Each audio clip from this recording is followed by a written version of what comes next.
Film की शुरुआत होती है थर्ड स्ट्रॉस के अमेरिका का प्रेसिडेंट बनने से। इससे पहले वह एक जाने-माने जनरल रह चुके थे।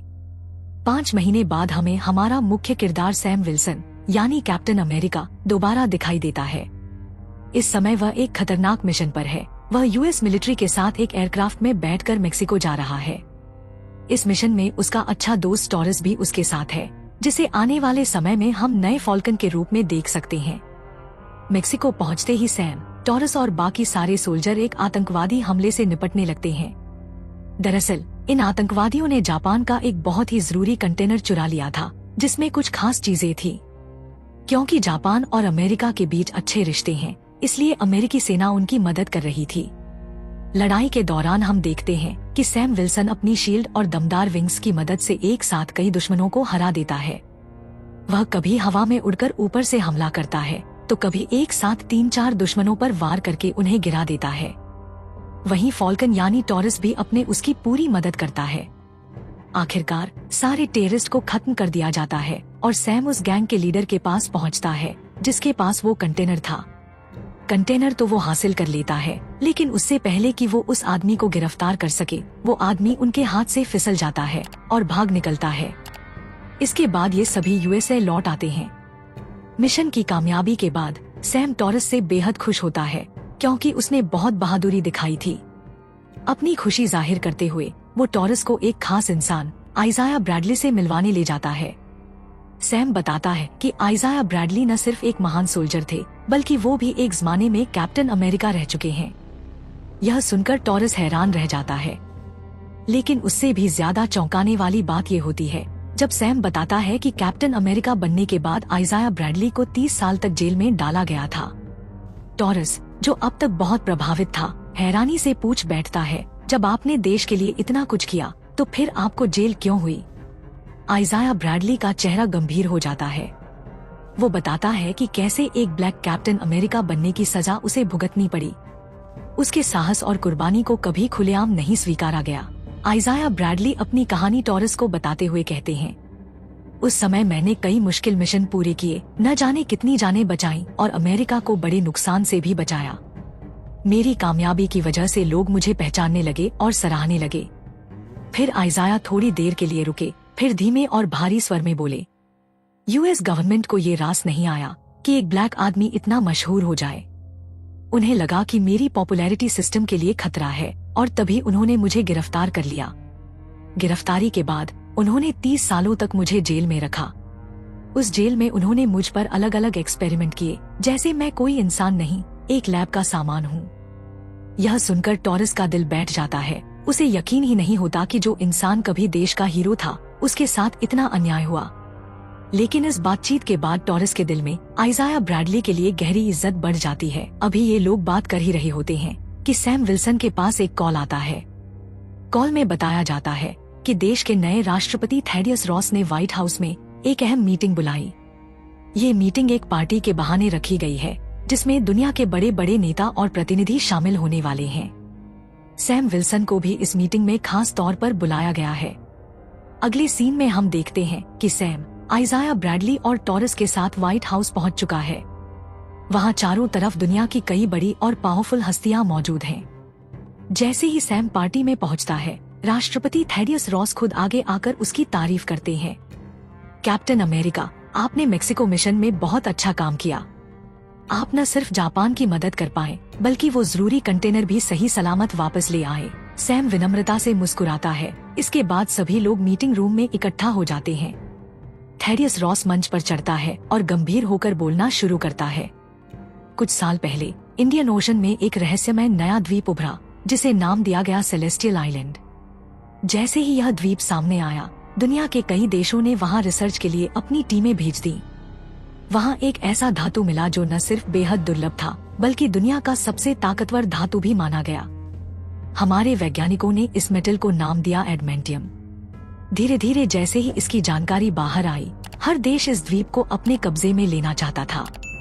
हालात इतने बिगड़ गए कि अगर समय रहते कोई कदम नहीं उठाया जाता, तो यह आइलैंड एक वर्ल्ड वॉर की वजह बन सकता था। इसीलिए ये मीटिंग बुलाई गई है। आज हमें एक बड़ा और ऐतिहासिक फैसला लेना होगा। थैडियस रॉस मीटिंग में आगे कहते हैं, हमने यह फैसला लिया कि सेलेस्ट्रियल आइलैंड से मिलने वाला एडमेंटियम मेटल सभी देशों में बराबर बराबर बांटा जाएगा, ताकि किसी एक देश के पास ताकत का ज्यादा असर न हो। उनकी इस बात पर सभी देशों के राष्ट्रपति सहमति में सिर हिलाते हैं। सभी एक नए समझौते पर दस्तखत करने का फैसला करते हैं। रॉस आगे बताते हैं, जापान ने एडमेंटियम पर सबसे ज्यादा रिसर्च की और उसकी प्योर फॉर्म भी निकाल ली, लेकिन तभी एक आतंकी संगठन ने उनकी रिसर्च चुरा ली, जिसे वापस लाने के मिशन पर ही कैप्टन अमेरिका और टॉरस गए थे, और उनकी बहादुरी से वो रिसर्च आज हमारे पास सुरक्षित है। यह कहते हुए थैडियस रॉस सबके सामने कैप्टन अमेरिका और टॉरस का सार्वजनिक रूप से शुक्रिया अदा करते हैं। सबके बीच तालियों की गूंज उठती है, लेकिन तभी माहौल अचानक बदल जाता है। एक तेज और रहस्यमयी साउंड वेव पूरे हॉल में गूंजने लगती है। इसी आवाज के साथ आइजाया ब्रैडली, जो अब तक सैम विल्सन के साथ शांति से खड़ा था, अचानक उग्र हो उठता है। वह एक गार्ड की बंदूक छीनकर उसे जमीन पर गिराता है और बिना वक्त गवाए उसी बंदूक से रॉस पर हमला कर देता है। इस हमले से सब स्तब्ध रह जाते हैं, लेकिन मामला यही नहीं थमता। रॉस की टीम के 4 गार्ड्स अपनी बंदूकें निकालकर सिर्फ रॉस ही नहीं, बल्कि वहां मौजूद बाकी मेहमानों पर भी गोलियां चलाने लगते हैं। हालांकि अब तक रॉस इन गोलियों से बचा रहता है, लेकिन माहौल पूरी तरह युद्ध का बन चुका होता है। सैम विल्सन तुरंत हालात संभालने में जुट जाता है। वह आइजाया ब्रैडली को काबू में करने की कोशिश करता है, उसकी गन छीनने के लिए उससे भिड़ जाता है। वहीं बाकी सुरक्षाकर्मी हमला करने वाले नकली गार्ड्स से लड़ने लगते हैं। इसी अफरा तफरी के बीच एक धमाकेदार एंट्री होती है। हवा में उड़ती हुई एक बहादुर लड़की हॉल में दाखिल होती है और फायरिंग कर रहे गार्ड्स पर जबरदस्त हमला कर देती है। इसी दौरान पता चलता है कि ये लड़की राष्ट्रपति रॉस की पर्सनल सिक्योरिटी चीफ है। आखिरकार सैम विल्सन, टॉरस और उस बहादुर महिला की मदद से सभी बागी गार्ड्स और आइजाया को पकड़ लिया जाता है। सिचुएशन काबू में आने के बाद सैम तुरंत ब्रैडली के पास जाता है। उसकी आंखों में सवाल और दर्द दोनों झलकते हैं। वो चुपचाप लेकिन सख्ती से पूछता है, आइजाया, तुमने ये सब क्यों किया? मैं जानता हूँ तुम ऐसा नहीं कर सकते। तुम रॉस को नुकसान क्यों पहुँचाना चाहते थे?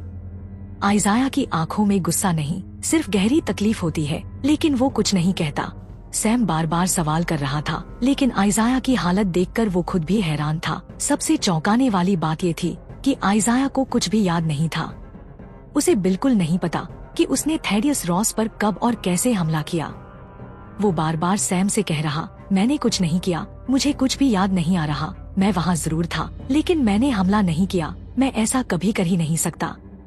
सैम उसे गौर से देखता है। उसे यकीन हो चुका था कि आइजाया झूठ नहीं बोल रहा। उसके चेहरे पर डर और कंफ्यूजन साफ दिख रहा। लेकिन क्योंकि हमला उसी के हाथों हुआ, उसे गिरफ्तार कर जेल भेज दिया गया। जाते जाते सैम ने उसका हाथ थामा और गंभीर आवाज में कहा, अगर तुम्हें कुछ याद नहीं है तो इसका मतलब ये नहीं कि तुम दोषी हो। जरूर इसके पीछे कोई और वजह है और मैं उस सच्चाई को जरूर सामने लाऊंगा। ये मेरा तुमसे वादा है। अब सैम ने खुद ही इस मामले की तह तक जाने का फैसला कर लिया। वो तुरंत टॉरस के पास गया और उससे व्हाइट हाउस की सीसीटीवी फुटेज निकलवाने को कहा। जब दोनों फुटेज देखने लगे तब उन्हें कुछ बेहद अजीब बातें नजर आईं। मीटिंग शुरू होने से ठीक पहले जब आइजाया ब्रैडली अपना फोन देख रहा था तो उसकी स्क्रीन अचानक ब्लिंक करने लगी।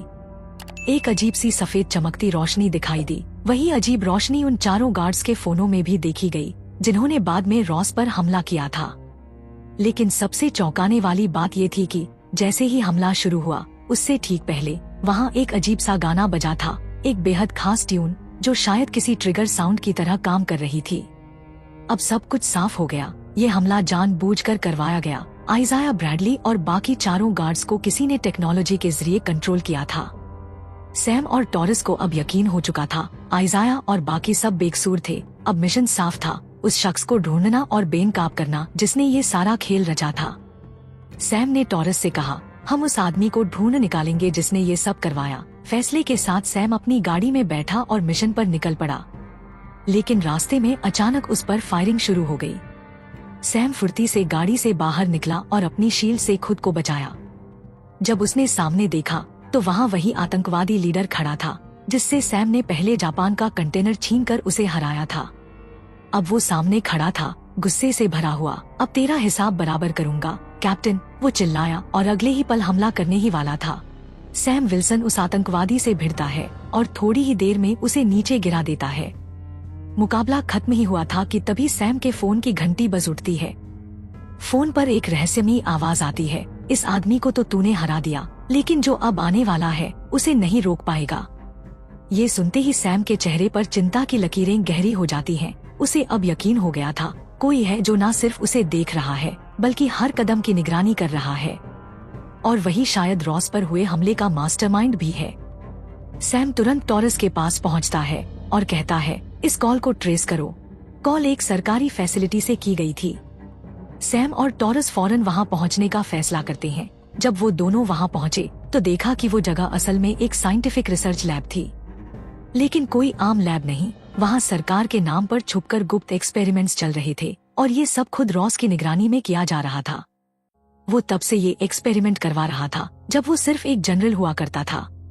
सैम और टॉरस को कुछ समझ में आता उससे पहले ही वहां एक अजीबोगरीब शख्स की एंट्री होती है। उसका पूरा शरीर हरे रंग का था, और सबसे अजीब बात, उसका सिर इंसान से कई गुना बड़ा था। उसका नाम था द लीडर। सैम उसे घूरते हुए पूछता है, तू कौन है? ये सब क्यों करवा रहा है? मैं जानता हूँ, रॉस पर हमला भी तूने ही करवाया है। आखिर तू चाहता क्या है? लीडर एक ठंडी मुस्कान के साथ जवाब देता है, मैं एक साइंटिस्ट था, मेरा नाम अब मत पूछना। लेकिन एक दिन मैंने एक शख्स की मदद की, ब्रूस बैनर यानी हल्क। उसी दिन एक हादसे में मेरे सिर पर चोट लग गई, और उसी वक्त ब्रूस का गामा रेडिएटेड खून मेरे स्तंभ पर गिर गया। तब से मेरे शरीर में बदलाव शुरू हो गया। मेरा सिर बढ़ता गया, लेकिन साथ ही मेरी दिमागी ताकत 1000 गुना तेज हो गई। सैम और टॉरस सन्न खड़े थे। लीडर आगे कहता है, जैसे ही थैडियस रॉस को मेरे बारे में पता चला, उसने मुझे छुपा लिया और मेरे आइडियाज को इस्तेमाल करने लगा। लेकिन अब मैं छुपकर नहीं रहूंगा। अब दुनिया को दिखाऊंगा कि असली ताकत दिमाग की होती है, मसल्स की नहीं। लीडर सैम को देखता है और बोलना शुरू करता है, उस दिन जब मुझे रॉस के लोगों ने पकड़ा, तब मैंने उससे हाथ जोड़कर मिन्नतें की थी। मैंने कहा था, उसे छोड़ दो, मैं तुम्हारी हर बात मानूंगा। लेकिन नहीं, रॉस ने मुझ पर जरा भी तरस नहीं खाया। उल्टा उसने कहा, अगर मैं अमेरिका का प्रेसिडेंट बन गया तब तुम्हें छोड़ूंगा। आज वो अमेरिका का प्रेसिडेंट बन चुका है, लेकिन उसने अपना वादा आज तक नहीं निभाया। उल्टा प्रेसिडेंट बनने के बाद भी उसी सरकारी लैब में मुझ पर लगातार एक्सपेरिमेंट करवाता रहा, और फिर एक दिन मेरा गुस्सा फूट पड़ा। जिन साइंटिस्ट्स ने मुझ पर सालों तक जुल्म किया, मैंने उन्हें अपने हाथों से खत्म कर दिया। और तभी मैंने कसम खाई, रॉस का असली चेहरा दुनिया के सामने लाकर रहूंगा। बस उसी दिन से मेरा बदला शुरू हुआ। मैंने टेररिस्ट्स को हायर किया और उन्हें जापान का वो कंटेनर चुराने का ऑर्डर दिया। और मजे की बात सुनो, मैंने पैसे खुद CIA के अकाउंट से ट्रांसफर करवाए, ताकि जब जापान इन्वेस्टिगेशन करे तो उन्हें लगे कि सारा खेल US गवर्नमेंट का है, यानी रॉस का। सैम यह सब सुनकर हैरान रह जाता है। अब उसे समझ आ गया था कि थोड़ी देर पहले जो रहस्यमयी कॉल उसे आई थी, वो भी लीडर की ही चाल थी। सैम अब फैसला करता है, अब बहुत हो गया, इसे यहीं रोकना होगा। वो लीडर की तरफ बढ़ता है, लेकिन तभी लीडर एक चुटकी बजाता है और अचानक पूरे कमरे में एक तेज म्यूजिक बज उठता है। वो म्यूजिक किसी आम इंसान के लिए नहीं था, बल्कि एक हिप्नोटिक सिग्नल था। सरकार के सारे गार्ड्स एक एक करके लीडर के कंट्रोल में आ जाते हैं। अब वो सब सैम और टॉरस पर टूट पड़ते हैं। एक तरफ 2 लोग, दूसरी तरफ पूरी फौज। सैम और टॉरस जान पर खेल कर लड़ते हैं, पर इसी अफरा तफरी में लीडर मौका देखकर वहां से भाग निकलता है।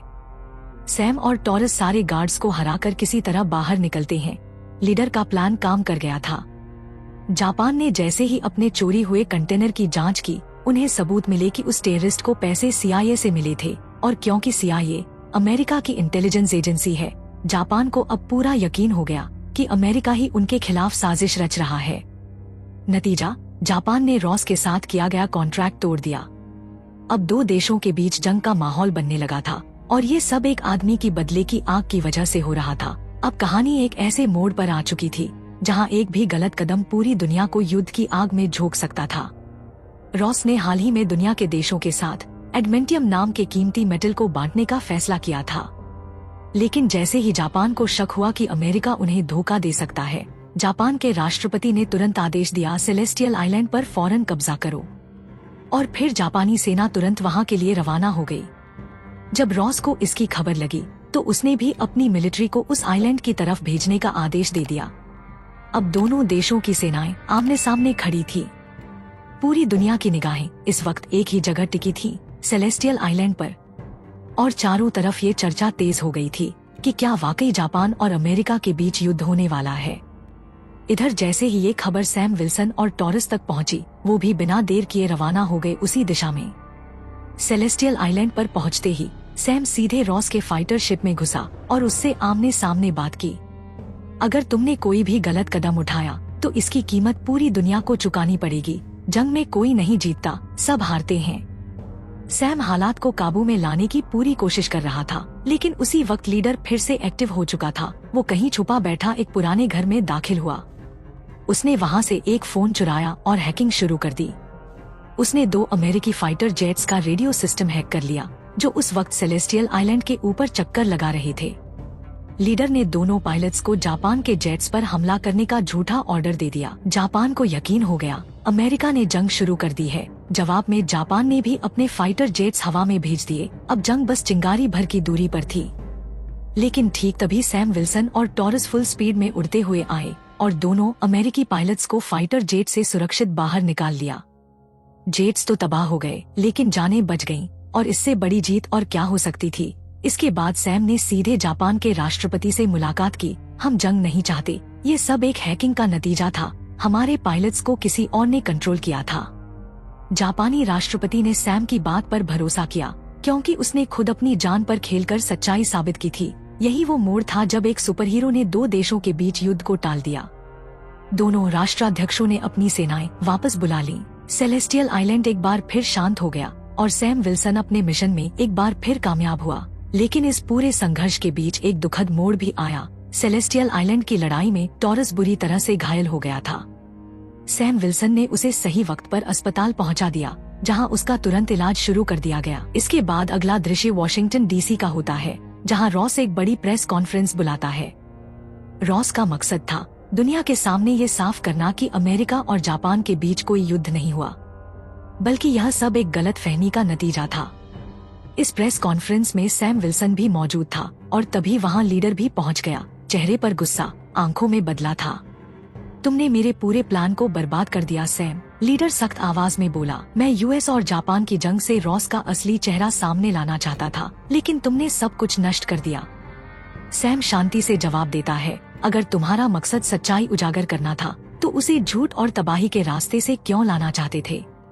इस पर लीडर कुछ देर चुप रहता है, फिर कहता है, तुम नहीं जानते रॉस असल में कौन है। वो आज जिंदा है मेरी वजह से। अब लीडर रॉस का वो राज खोलता है जिसे आज तक किसी ने नहीं जाना था। कई साल पहले रॉस एक गंभीर बीमारी से जूझ रहा था। मैंने ही उसकी जान बचाई थी, एक खास दवा देकर जिसमें गामा रेडिएशन की थोड़ी मात्रा थी। पर आज वो दवा उसकी लत बन चुकी है। हर रोज उसे खानी पड़ती है और इसी वजह से उसके शरीर में गामा रेडिएशन जमा होती गई। धीरे धीरे उसकी बॉडी एक टाइम बम बन चुकी है। जैसे ही लीडर ये बात पूरी करता है, प्रेस कॉन्फ्रेंस में मौजूद रॉस की तबीयत अचानक खराब हो जाती है। वह कांपने लगता है, उसका चेहरा लाल हो जाता है, मांसपेशियां सूजने लगती हैं और वह जमीन पर गिर पड़ता है। कुछ ही पलों में रॉस का शरीर एक भयानक रूप ले लेता है। वह रेड हल्क बन जाता है। गामा रेडिएशन ने उसकी पूरी सोच को बदल दिया था। अब उसके अंदर केवल गुस्सा, हिंसा और तबाही बाकी बची थी। वो मंच तोड़ देता है, कैमरे गिरा देता है और सुरक्षा गार्ड उसे काबू करने में असफल हो जाते हैं। जगह पर अफरा तफरी मच जाती है, लोग भागने लगते हैं और चीख पुकार मच जाती है। अब सिर्फ एक ही इंसान था जो इस हालात को संभाल सकता था, कैप्टन अमेरिका यानी सैम विल्सन। सैम धीरे धीरे आगे बढ़ता है, जबकि लीडर एक कोने में खड़ा मुस्कुराकर कहता है, अब देखो सैम, अब तुम क्या करोगे। लेकिन सैम सिर्फ रेड हल्क को नहीं रोक सकता था और लीडर को भी यहाँ यूं ही नहीं छोड़ सकता था। इसलिए उसने सबसे पहले वहाँ मौजूद सैनिकों को आदेश दिया कि लीडर को तुरंत गिरफ्तार किया जाए। अब वक्त आ गया था उस हालात को संभालने का, रेड हल्क को रोकने का। और यही होती है फिल्म की सबसे जबरदस्त और यादगार लड़ाई, कैप्टन अमेरिका बनाम रेड हल्क। रेड हल्क बहुत ज्यादा ताकतवर था। लड़ाई के दौरान उसने एक जलती हुई कार उठाकर सीधे कैप्टन अमेरिका पर फेंक दी। सैम ने अपने हाईटेक पंखों की मदद से किसी तरह खुद को बचा लिया, लेकिन वो पंख भी भारी मेटल से बने थे, जिन्हें रेड हल्क ने फाड़ कर नष्ट कर दिया। यहाँ तक कि उसने कैप्टन की शील्ड को भी जमीन में धंसा दिया। अब कैप्टन अमेरिका के पास रेड हल्क के ताकत के सामने कोई मौका नहीं बचा। लेकिन तभी सैम एक अलग तरीका अपनाता है। वो रेड हल्क के दिल को छूने की कोशिश करता है और कहता है, रॉस, तुम्हारी बेटी तुम्हारा इंतजार कर रही है। तुम बुरे इंसान नहीं हो, तुम्हें शांत होना होगा उसके लिए, उसके साथ जिंदगी जीने के लिए। सभी लोग हैरान रह जाते हैं क्योंकि सैम का तरीका असर कर जाता है। जैसे ही रॉस अपनी बेटी का नाम सुनता है, उसका दिल पिघलने लगता है। उसका गुस्सा धीरे धीरे कम होने लगता है और उसका शरीर वापस सामान्य हो जाता है। वो फिर से एक आम इंसान बन जाता है। सिचुएशन कंट्रोल होते ही रॉस को तुरंत गिरफ्तार कर लिया जाता है क्योंकि उसने रेड हल्क बनकर कई कानून तोड़े थे और पहले से भी कई अवैध कामों में उसका नाम सामने आ चुका था। अब कहानी एक इमोशनल टोन लेती है। जेल में सैम खुद रॉस को उसकी बेटी से मिलवाने के लिए लाता है। इसके साथ ही सैम एक और मिशन पर था, आइजाया ब्रैडली को निर्दोष साबित करना। जैसे ही ये साबित होता है कि आइजाया ने रॉस पर कोई हमला नहीं करवाया, उसे भी जेल से रिहा कर दिया जाता है। और इसी के साथ सैम विल्सन का मिशन सफल हो जाता है। ऐसा लगता है कि अब फिल्म खत्म हो गई है, लेकिन तभी आता है एंड क्रेडिट सीन। एक शांत और सस्पेंस से भरा कमरा है जहां सैम जेल में बंद लीडर से मिलने आया है।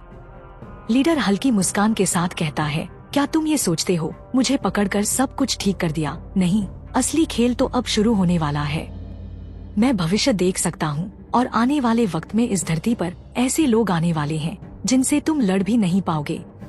सैम कुछ देर चुपचाप उसे देखता है और पूछता है, कौन लोग? लीडर की मुस्कान और गहरी हो जाती है और वह कहता है, इस ब्रह्मांड से बाहर भी कई दुनियाएं हैं जहां ऐसे योद्धा रहते हैं जो अब यहाँ आने वाले हैं। और ये कहकर स्क्रीन ब्लैक हो जाती है। बैकग्राउंड में एक भारी रहस्यमयी म्यूजिक बजता है और फिल्म खत्म होती है। तो दोस्तों, ये थी captain America brave new world film की पूरी कहानी। हमें उम्मीद है कि आपको यह एक्सप्लेनेशन पसंद आया होगा। अगर आपको ये वीडियो अच्छा लगा तो इसे लाइक करें और हमारे चैनल को सब्सक्राइब करना न भूलें। आपको इस फिल्म का कौन सा सीन सबसे ज्यादा पसंद आया या चौंकाने वाला लगा, ये हमें कमेंट बॉक्स में जरूर बताएं। अगर आप ऐसी और भी शानदार कहानियाँ सुनना चाहते हैं तो कमेंट बॉक्स में एक दिल वाला इमोजी भेज दें, इससे हमें मोटिवेशन मिलेगा। साथ ही आप अगला एक्सप्लेनेशन किस फिल्म का देखना चाहेंगे, ये भी कमेंट में जरूर बताएं। इसके अलावा हमने माको फिल्म का भी एक्सप्लेनेशन किया है जो बेहद दिलचस्प है। उसका लिंक नीचे दिया गया है, उसे देखना न भूलें।